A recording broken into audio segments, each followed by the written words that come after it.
Hi everyone. In this video, we're going to be talking about food allergies and special diets. Now, some of the topics that we're going to cover today are the difference between food allergies and food intolerances. We're going to review the big 9 food allergens. We're going to be discussing keeping track of food allergens in ingredients and recipes and how to keep updated records. I'll also share some tips I have learned along the way for creating special diet menus. And we'll discuss staff training for your kitchen staff and others. And finally, I'll share some helpful resources. My name is Daniel Guerra, and I'm a sales development representative here at HealthyPro, and I'm also a registered dietitian. Now, before I started working at HealthyPro, I was a menu planner and special diet coordinator for 5 years in a school district in Texas. All right, let's go ahead and jump in. So let's discuss the difference between a food allergy and a food intolerance. A food allergy affects the immune system, and small amounts of that food can trigger an immune response. Now, symptoms of a food allergy include hives, itching, eczema, swelling of the lips, face, tongue.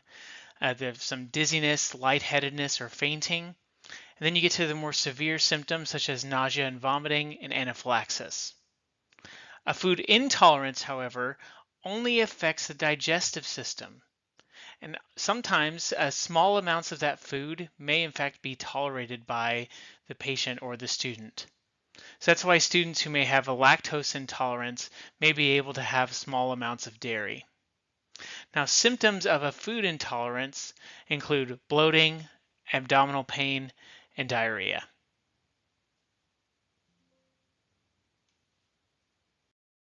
Now let's talk about the big 9 food allergens.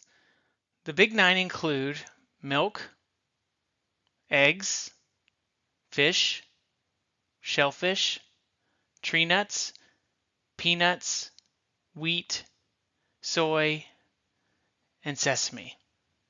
Okay, now as school nutrition professionals, we all know that there are more than just the big 9 out there, and so they're becoming more and more prevalent. So things like strawberries, tomatoes, pineapples, getting into the food dyes as well. All right. Now, how do we keep track of those items in our ingredients and recipes and menus? Well, when I was working in school nutrition, my job was to go in and review every ingredient label, go in and read through each ingredient, check that allergen statement at the bottom here, just like in that example there, and highlight those items so that they could be uploaded into our software. All right, so you want to be sure that those are accurate. Of course, you always want to be sure that you're updating your labels. Make sure that, when the manufacturer comes out and says, hey, we've updated our product formulation statement, or we've got a new CN label, making sure that those are currently up to date. All right. But then also, as I said, keeping track of those food allergens, especially the custom ones, the ones that are outside of the big 9, the more obscure ones as well. So that way when parents and nurses call, they're able to provide that information for them.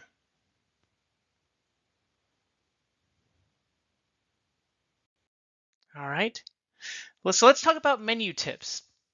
So when it comes to creating special diet menus, the most important thing to remember is you want to try and keep it as simple as possible, not only for you as the menu planner, but also for your staff. Okay, and one of the best things I learned was to try and keep the special diet menu as close to the regular menu as possible. Right, so a good example is if you have a student who's gluten-free, if you're serving a hamburger on a particular day, serving a hamburger on a gluten-free bun. Right now, that's an easy example. When you have the children that have more complex allergens, it's going to depend on your availability and what items you have. But you want to keep it simple because you don't want to have have to create this very complex meal for the student. For example, if you were serving that hamburger, you don't want to have to go and make like a beef enchilada on that day just for that one student. So trying to keep it as simple as possible for them. Another thing that I would encourage you to do is to actually build a cycle menu for your special diets. We talk a lot about cycle menus in school nutrition and how important they are for inventory and using all your products up. But it's also important to have it for special diets as well, just to keep simplify things for you as the menu planner and for your staff. And it also helps the student as well.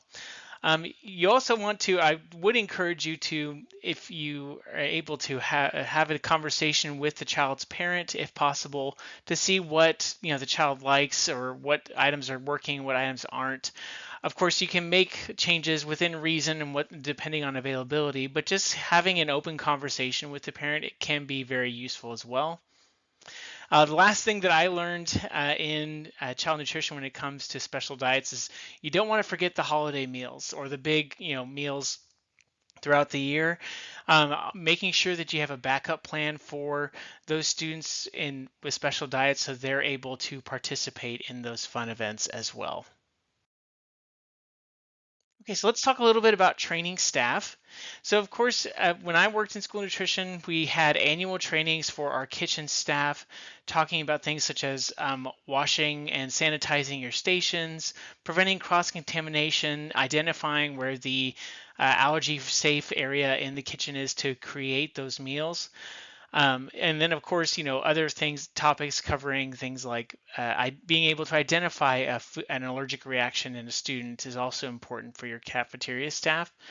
But I also think it's important too to have these conversations or invite the cafeteria monitors or your admin and even your school nurses to these trainings as well, so they get a kind of a peek inside and see what sort of things are being done for their students.